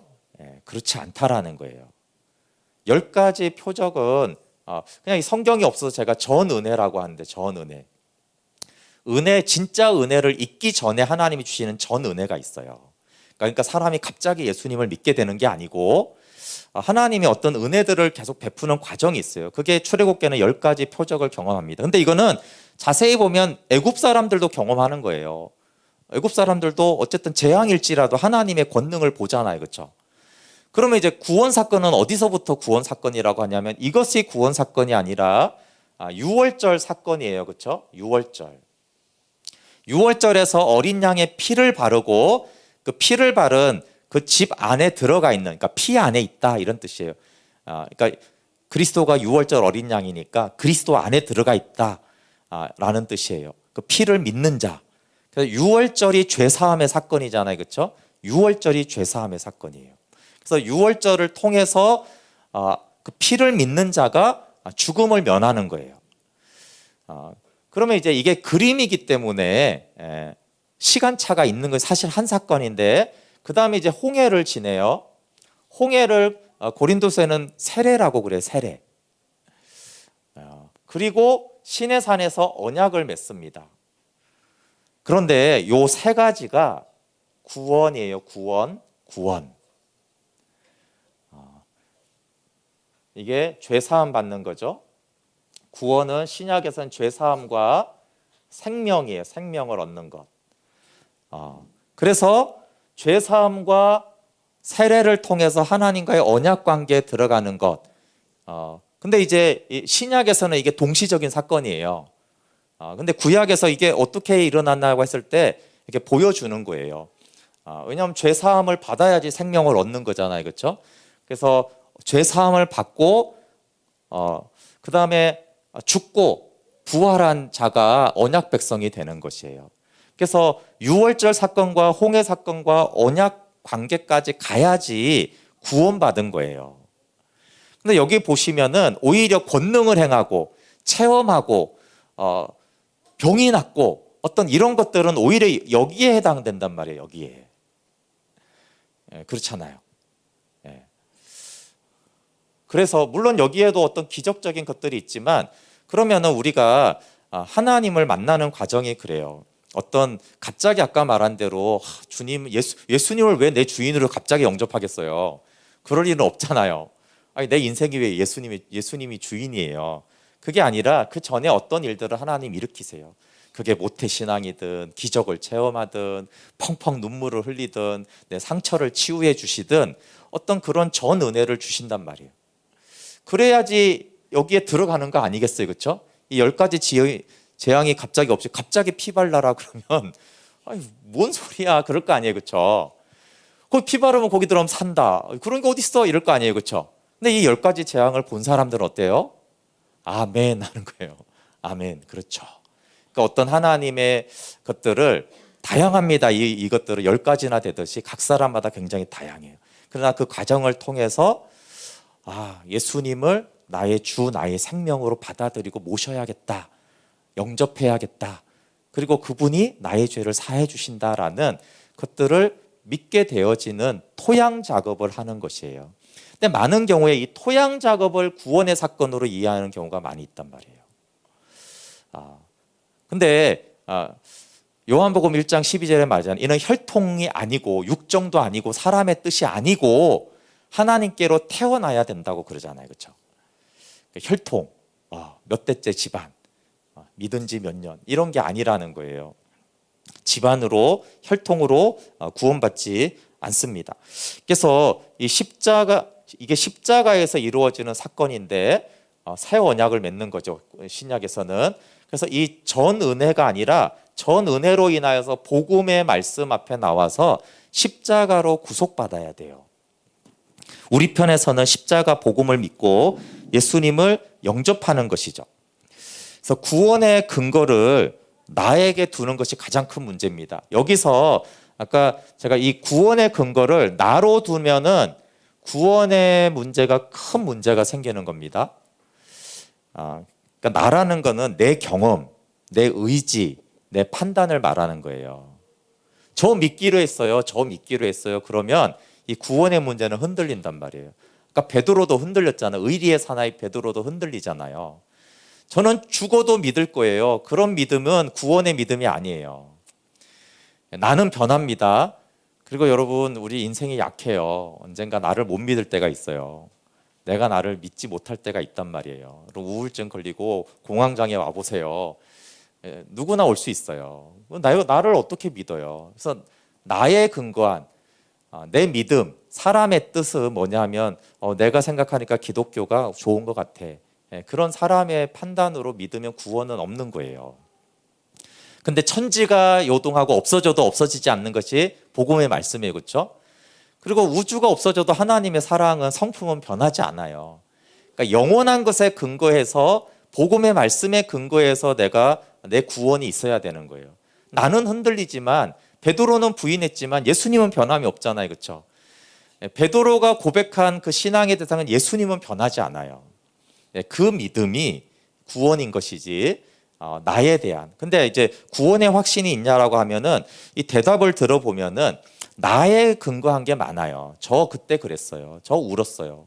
그리고 눈물 펑펑 흘린 거 5년만 지나면 다 잃어버리고요. 은사 받고 병 나은 것도 10년 지나면 가물가물합니다. 물론 그 사실 자체는 부인하지 않지만 뭐 그게 나를 현재적으로 막 뜨겁게 하고 막 열정을 주고 그렇게 하지 않아요. 그렇기 때문에 병고침도 지나가고 방언도 표적도 펑펑 눈물 흘린 것도 다 지나가는 거예요. 지나가는 거를 근거로 내 구원을 두면 안 된다는 거예요. 복음은 영원히 변하지 않아요. 반석되신 예수 그리스도를 근거로 하나님의 말씀을 근거로 믿어야 됩니다. 그래서 항상 신실한 사람은 하나님의 사랑 안에 있는 거예요. 그러면 우리가 방황도 합니다. 그렇지만 방황하든 시험에 들든 하나님의 사랑은 영원하다라는 것은 변하지가 않아요. 그 사람에게는. 그러면 그 사랑이 나를 붙들어 주거든요. 나는 나를 믿지 못하는 때가 돼도, 근데 나는 나에게 실망해도 여전히 하나님은 사랑인데 뭐 그 사랑은 영원해. 그 십자가는 영원하지. 그 믿음, 그 믿음이 이제 구원의 확신인 것이에요. 근데 잘할 것 같은데 실족하는 사람은 뭐냐 하면 자기 신념 위에 열심히 하는 사람이 있어요. 그런 사람들은 몇 년간 막 열심히 하다가 갑자기 사라집니다. 갑자기 실족해요. 근데 저 믿음 갖고 어떻게 하나 그런데도 자기가 완전히 바닥에 처박혀도 그래도 하나님 사랑이야. 십자가 사랑은 영원해. 그 믿음이 있는데 어떻게 해요, 그렇죠? 그게 구원의 확신의 근거가 되는 것입니다. 그래서 이 백희를 가지고 신앙생활의 전체 요소를 좀 알면 좋겠고요. 그러면 이제 로드십은 어디를 다루느냐 하면은 이제 여기를 다루는 거예요. 여기를. 복음입니다. 복음. 근데 아까 말한 대로 이제 복음을 전하는 사역자는 굉장히 중요하지만 너무나 복음 외에는 필요 없다 그러면 안 된다는 거예요. 이런 요소들이 신앙생활에 필요합니다. 그러나 또 기존의 대부분의 이제 한국 교회는 어떻게 가르쳤냐면 복음은 굉장히 잘 가르치지 않고 이 겉에 있는 것들을 많이 가르쳤어요. 그래서 말씀도 우리나라 사람들이 성경 공부를 많이 해서 꽤 압니다. 기도 열심히잖아요, 그렇죠? 성도의 교제는 별로 없지만 하여튼 모이는 거 우리나라 사람들이 열심히 했고 전도하고 선교도 우리나라가 열심히입니다. 그리고 성령 충만도 뭐 또 우리나라 또 떨어지지 않는 나라예요. 시험도 많이 들고 그런데 이제 사역도 많이 하는데 이 파트가 굉장히 약하죠. 그리고 이제 그러다 보니까 사실은 이게 뭔지를 모르는 거예요. 그럼 말씀을 많이 배웠는데 말씀이 뭔지를 몰라요. 말씀은 뭐냐면 축이신 예수 그리스도와의 상관성에서 다 신앙생활이 돼야 되는데 예수님의 말씀을 듣는 것이 예수님을 아는 게 말씀이에요. 그렇죠? 예수님 요한복음 5장 39절에 구약 성경을 너희가 연구하는데 그 구약 성경은 나에 대해서 말하는 거야 이랬단 말이에요. 그러면 말씀을 많이 안다는 건 뭐예요? 축이신 예수님을 많이 아는 거예요. 그런데 말씀은 많이 아는데 예수님은 몰라. 그게 예수님이 책망한 거거든요. 너희들은 성경은 말씀은 많이 아는데 왜 나를 모르냐. 이 현상이 한국 교회도 너무 똑같이 많단 말이에요. 말씀은 영생을 증거하는데 아니 성경 구절은 그렇게 많이 아는데 왜 나와 영생에 대해서는 모르느냐. 기도는 뭐예요? 우리가 막 부르짖고 간구하고 응답받는 것이 기도의 한 부분인 것이지 기도는 예수님과의 대화와 교제잖아요. 그렇죠? 그러니까 이론으로는 이렇게 듣는데 예수님과 연결이 안 된단 말이에요. 그런 기도가 너무 많고 그래요. 아까 교제는 뭐라고 그랬어요? 그럼 성도들끼리 뭐 하는 게 교제가 아닙니다. 예수님이 함께하는 성도의 만남을 말하는 거예요. 근데 예수님 없이 많이 모여요. 예수님 없이. 그런 교제가 아닌 거예요.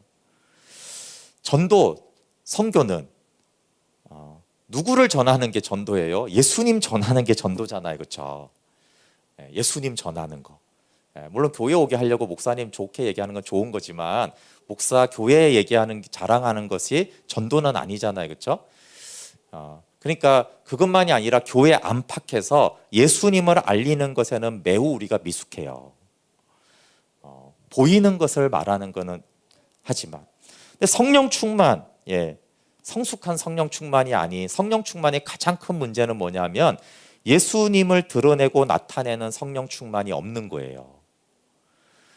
귀신 쫓아내고 치유하고 기적을 나타내고 자기가 영광을 받아요. 자기를 높여요. 자기 밑에 줄 세워요. 내 밑에 와, 내가 이렇게 능력이 많잖아, 은사가 많잖아. 요한복음이 철저히 성령님은 예수 그리스도를 가르치고 예수 그리스도를 나타낸다고 했잖아요, 그렇죠? 근데 예수님을 드러내고 예수님께 영광을 돌리지 않는 이 성령 사역이 얼마나 난무합니까? 그러니까 성령 충만이 무엇인지를 모르는 거예요. 아까 제가 말한 진짜 성령 충만은 예수 그리스도를 온전히 나타내고 사는 게 성령 충만인데, 우리는 기적과 표적이 나타나고 막 밤새도록 금식하고 기도하는 거를 성령 충만으로 이해를 한단 말이에요. 진짜 성령 충만이 뭐냐? 예수 그리스도를 나타내는 거예요. 그 사람을 통해서 예수님이 나타나는 게 성령 충만이지, 기적이 나타나는 게 성령 충만이 원래 아닌 거예요. 예수님이 나타나는 거죠. 사도 바울을 보세요. 사도 바울이 죽은 자를 살렸고, 사도 바울은 앞치마만 갖다가 병자를 놔도 병자가 나았어요. 대단하잖아요. 사도 바울이 단 한 번도 내가 죽은 자를 살린 거 여러분 아세요? 이렇게 설교한 적이 한 번도 없어요. 놀랍지 않나요? 아니, 제가 죽은 자를 살렸는데 어디 집회 가서 그 얘기 안 하겠어요? 바울은 안 해요. 그리스도만 전해요. 그리스도만. 복음만 전한단 말이에요. 그게 진짜 성령 충만이란 말이에요. 표적 자체에 매이고 자신의 능력이 얼마나 대단한 것을 자꾸 말하는, 그래서 물론 그게 수단으로 할 수 있지만 그리스도가 높아지도록 하지 않는 성령 충만이 너무 많아요. 그러니까 제가 이걸 왜 이렇게 하냐면, 이 축과 복음과 예수 그리스도와 무관한 신앙생활의 요소가 다 이게 좋은 것인데 다 변질시킨다라는 말이에요. 이게 바리새인들이었어요. 그렇죠? 예수님 모르는, 예수님과 관계성이 없는 말씀, 기도. 시험은 결국은 뭐냐 하면은 그리스도를 알지 못하기 때문에, 그리스도로 살지 못하기 때문에 하나 우리 낮추는 거예요. 그러니까 시험의 목적이 같이 붙어 있는데, 겸손은 뭐냐면 예수 그리스도로 사는 거예요. 예수 그리스도를 나타내는 거. 주님이 하셨습니다. 겸손은 교만을 겸손하게 하는 것이잖아요, 그렇죠? 그 시험이 왜 왔느냐라고 했을 때, 내 신앙생활이 그리스도만 나타내고 그런 신앙생활이 아니었구나. 그럼 사역은 뭐예요? 봉사하고 일하는 게 사역이 아니라 예수님이 나를 통해서 일하는 거예요. 그렇죠? 내가 하는 게 아니라 나를 통해서 그리스도가 일하는 게 봉사잖아요. 근데 그렇지 않은 봉사가 너무 많잖아요. 그러니까 이 복음이신 예수 그리스도와 축과 끊어진 이 박해 있는 신앙생활에 굉장히 많이 익숙해졌어요. 봉사 그러면 교회 봉사 어떻게 하는 거 다 알죠. 근데 그게 아니라 나를 통해 그리스도가 어떻게 일하시는가를 잘 모르는 거예요. 그래서 한마디로 이 모든 신앙의 요소들은 복음을 빼고 하면은 이게 오리무중이 되는 거예요. 그럼 말씀이 뭐죠? 예수님을 아는 것입니다. 예수님과의 교제, 생명입니다.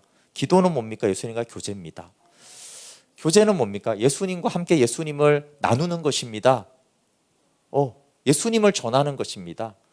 예수님을 나타내는 것입니다. 예수 그리스도로 살지 않을 때 시험이 오고, 그분 안에 생명으로 사는 겸손입니다. 예수님이 나를 통해서 일하시는 것이 봉사입니다. 사역입니다. 이렇게 너무 간단하게, 이게 그때 가장 정확한 정의예요. 근데 예수님 없이 이런 신앙생활을 오랫동안 하고 복음이신 예수님과 무관하게 이런 신앙생활을 열심히 하다 보면 내가 열심히 하고 뭔가 공허하게 되어지는 그런 일들이 생기는 것입니다. 그리고 복음과의 연관성도 마찬가지인데, 이렇게도 되지만 거꾸로도 마찬가지예요. 우리가 왜 말씀을 보는 것이죠?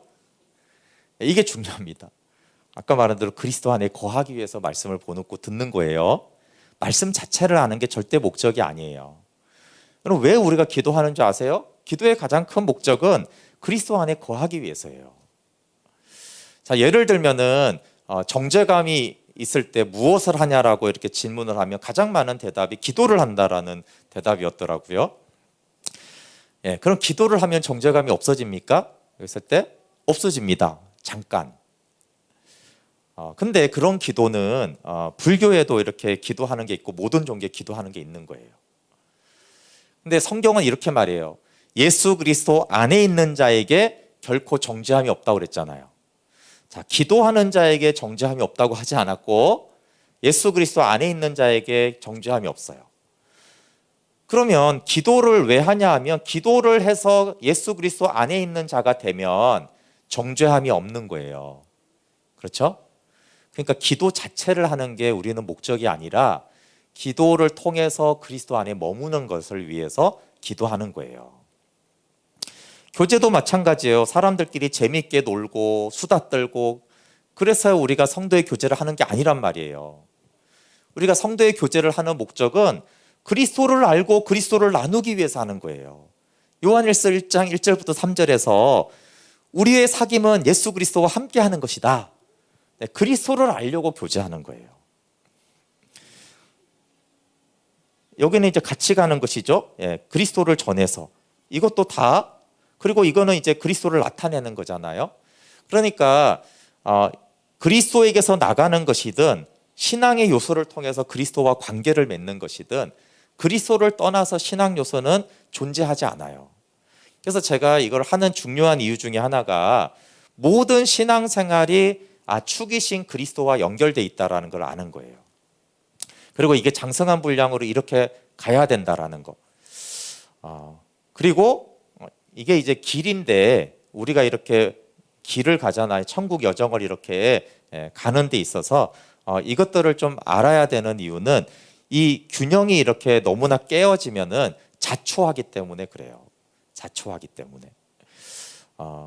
그래서 특별히 이제 복음과 연결되는 것과 함께 이런 신앙의 균형이 없으면은 왜 사람들이 신앙생활하다가 시험에 드냐면은 길이 있어요. 하늘에도 길이 있고 바다에도 길이 있잖아요. 신앙생활에 길이 있습니다. 그런데 여기를 이렇게 벗어나 버리는 거예요. 이렇게. 그러면 이제 자초하는 거, 신앙생활에 자초하게 되어 있어요. 그렇지만 이제 가다 보면은 뭐 섬도 있고 이러니까 우리가 똑바로 가지는 못해요. 어떨 때는 내가 이제 말씀과 기도가 부족해도 봉사를 해야 될 때가 있죠. 근데 여러분이 이렇게 여기 경계선에 오잖아요. 이렇게 이걸로 통해서 내 신앙생활이 굉장히 경로를 많이 벗어났다. 그럼 여기가 이제 주황등이 오다가 여기다가 빨간 등이 딱 들어와야 돼요. 이 빨간 등이 들어오면 아무 말도 듣지 말고 안으로 들어와야 돼요. 이럴 때는 목사님이 봉사 좀 해라 그래도 그 말을 들으면 안 돼요. 이걸 지나가면 자초하게 돼 있어요. 그래서 많은 성도들이 뭐 이유야 다양하겠지만 가난한 성도가 되거나 교회 안에서도 신앙이 이렇게 무너지고 하는 이유가 신앙의 경로를 벗어나서 그래요. 너무 하나님과의 교제가 없이 봉사만 한다든가 성령 충만만 너무 추구한다든가. 그래서 여기서 파가 되면 안 됩니다. 파가. 근데 자세히 보시면 그 신앙생활에 이 파들이 있어요. 말씀 파들 있잖아요. 그렇죠? 말씀 파들. 말씀만 중요하다고. 기도 파들 있습니다. 기도 파들. 교제 파들도 있잖아요. 노는 데만 열심히 모이는 사람들이 있어요. 전도 파들은 많지 않지만 전도 파들이 있습니다. 제가 첫 그 모교에 전도대가 있었는데 전도 엄청 열심히 하고 잘합니다. 근데 좀 사람들이 거칠고 무섭더라고요. 전도 파라서 그래요. 성령 충만파 당연히 많이 있죠. 뭐 주로 은사 쪽으로 주로 막 하는 거지만 놀랍게도 시험파들도 많이 있습니다. 항상 시험 들어 있어요. 겸손파는 없어요. 겸손 한 척은 하는 사람은 있지만 사역파들 그냥 봉사만 그냥 교회 와갖고 해서 그냥 인정받으니까 교회에서 자꾸 인정받고 하니까 거기서 보람을 느끼면서 사역파들이 있어요. 그래서 이 신앙의 요소들을 왜 하냐면 하나의 파가 되면 안 된다는 거예요. 물론 하나님이 주신 어떤 은사나 기질에 따라 한쪽이 강화될 수는 있습니다. 그걸 하나님이 주시는 거니까. 그러나 이 8가지 요소가 다 필요하다는 걸 인정해야 돼요. 서로 배워야 되고, 예. 서로 존중하고. 예. 왜냐하면 우리가 이제 영양소가 여러 가지가 필요하듯이 신앙의 요소에 이렇게 다양해야 돼요. 그리고 오히려 서로가 이제 강점인 것들을 가지고 서로 배우면서, 그래서 우리가 하나가 되어서 하나님을 알아가야 되는 것이지, 서로 내 것이 중요하다라고 해가지고 막 교만하게 판단하고 그러면 안 되고, 또 하나 이것이 정죄의 잣대가 되면 안 돼요. 베끼니까 돌아가잖아요, 그렇죠? 아유, 너는 말씀도 모르는 게 기도한다고 하고 있어, 이렇게 정죄하지 말라는 거예요. 아유, 너는 말씀도 모르는 게 사역 봉사한다고 그렇게 하지 말라는 게, 돌아가잖아요, 그렇죠? 다만 이렇게 돌아가긴 하는데 너무나 엉뚱하게 되면 안 되는 거예요. 여기서 부산을 간다고 할 때 실제로 차는 왔다 갔다 합니다. 그러나 이제 부산이라는 그 큰 목표만 같으면 우리가 신앙생활을 그렇게 할 수는 없어요. 그러나 저쪽 북쪽으로 가고 있으면 그건 잘못 운전하는 거잖아요, 그렇죠? 그래서 우리가 때로는 어느 쪽에 치우치는 경우도 있기도 하지만, 너무나 장기간 어느 한쪽에만 치우쳐서 또 그것만으로 이렇게 하는 것들은 문제가 있는 것입니다. 그리고 이제 여러분 37페이지에 또 아니면 성경 계시록 2장 1절부터 5절에 보면 여기 에베소 교회가 나와요. 에베소 교회를 보면은 참 에베소 교회가 훌륭한 교회예요. 예수님 많이 인정했어요. 내가 내 행위와 수고와 내 인내를 알고 또 악한 자들을 용납하지 않았고 거짓된 것을 드러냈고 내가 참고 견디고 게으르지 않은 것을 내가 다 안다. 근데 4절에 2장 4절에 그러나 너를 책망할 것이 있나니 너의 처음 사랑을 버렸다. 회개하고 처음 행위를 가져라. 처음 사랑을 버리면은 이 모든 엄청난 수고에도 불구하고 주님이 떠나세요. 그러니까 하나님과의 이 첫사랑의 관계, 복음의 관계를 떠나면은 밖에 있는 나머지 8개를 아무리 열심히 해도 주님이 떠나세요. 회개해야 돼요. 내 촛대를 내가 옮기겠다 그랬어요. 그래서 복음을 통한 예수님과의 교제가 신앙의 반석이어야 됩니다. 모든 신앙 요소는 이 축으로부터 출발이 되어야 합니다. 그래서 내가 이 복음이 얼마나 충분한지, 그리고 이 신앙의 요소들을 왜 하는 거예요? 아까 이제 여기서 설명이 됐지만 축을 움직이기 위해서 하는 거예요. 축을. 그렇죠? 여기를 왜 움직여요? 이렇게. 여기 손을 잡고 이렇게 하지만 이 자체가 목적이 아니라 베키는 그걸 통해서 이 축이 돌아가야지 배가 바뀌잖아요. 그렇죠? 그러니까 축과 복음과 관계성이 없는 신앙생활은 헛바퀴 도는 거예요. 근데 만약에 내가 여기를 열심히 하는데 축하고 관계가 끊어졌어요. 그 헛바퀴 도는 거잖아요. 그렇죠? 헛바퀴 도는 게 얼마나 허무해요. 그러니까 평생 동안 신앙생활 했는데 헛바퀴만 돌렸어요. 축이신 예수님과 관계없이. 이것은 사복음서의 바리새인들하고 유대인들에게 나오는 대표적인 경우예요. 드문 경우가 아니라 굉장히 많은 경우예요. 축과 관계없는 신앙생활. 그러면 이제 거꾸로도 말할 수 있어요. 그러니까 그럼 복음밖에 없네. 복음이면 되지 않느냐라고 하면은 물론 아주 틀린 말은 아닙니다. 그런데 만약에 요 가해가 다 없어지고, 축 아시죠? 축을 손으로 직접 돌리려면 얼마나 많은 힘이 들어가야 돼요, 그렇죠?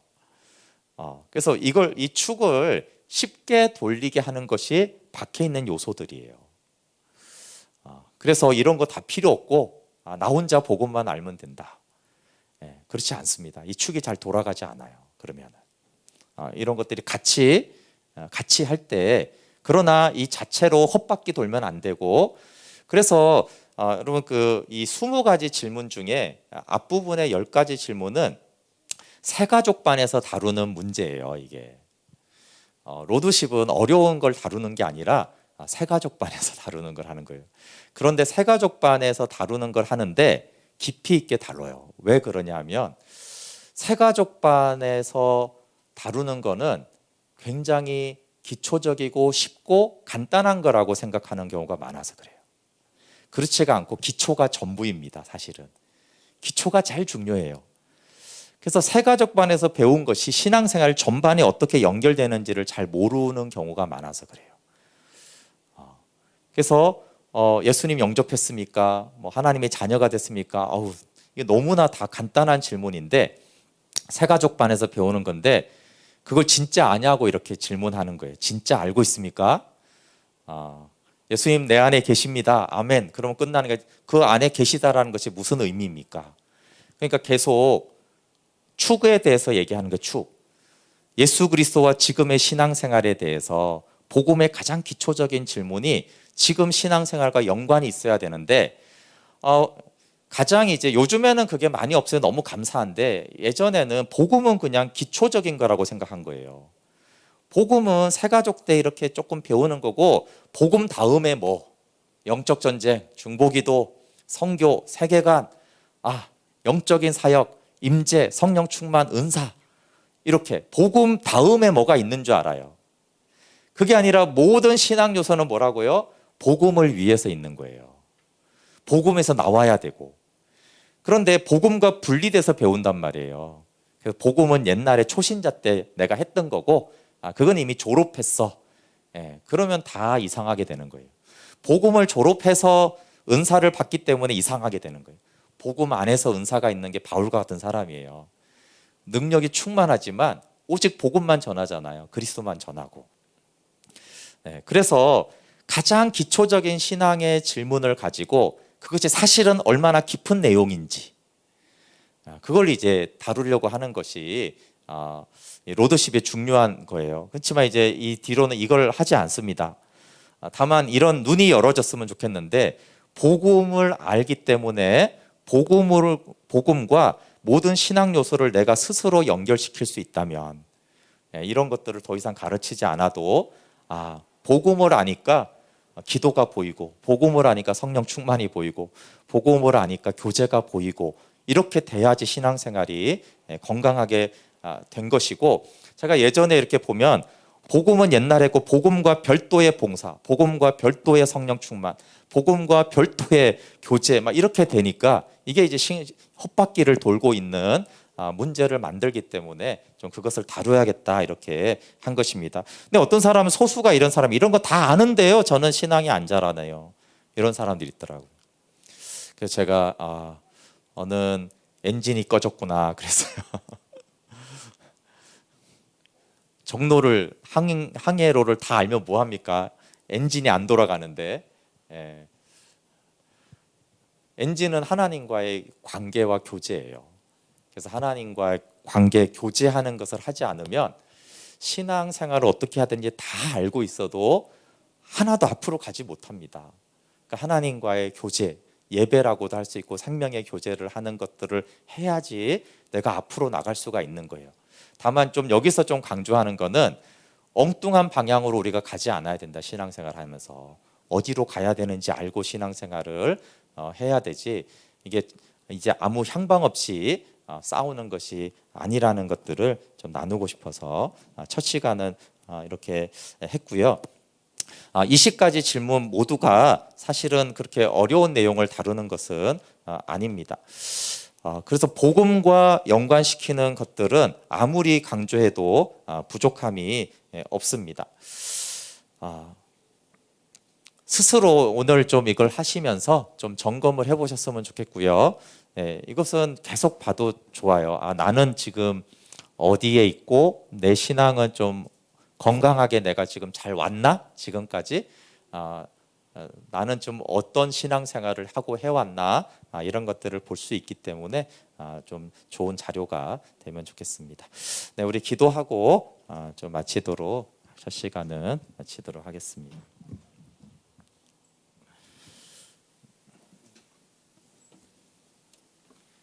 네, 우리 말씀을 기억하면서 첫 시간에 이제 마음부터 좀 얘기를 했고 또 이 백희 그림을 좀 설명을 했는데요.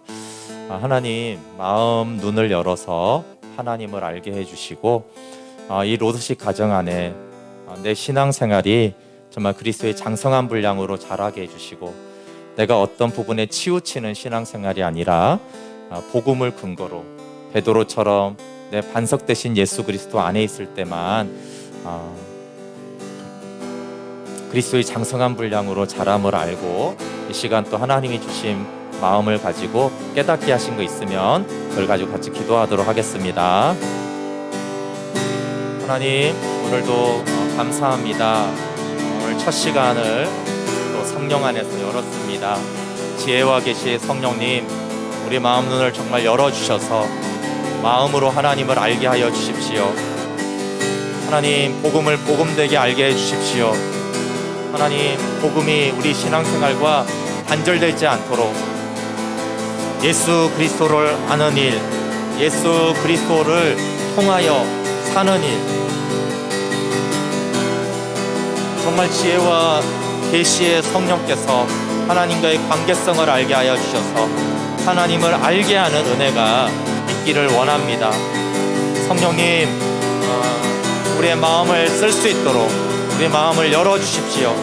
그리고 복음에 기초한 예수 그리스도와 상관없는 모든 신앙의 요소들이 다시 그리스도와 연결되게 하여 주시고 그리스도 안에 거하게 하여 주시옵소서.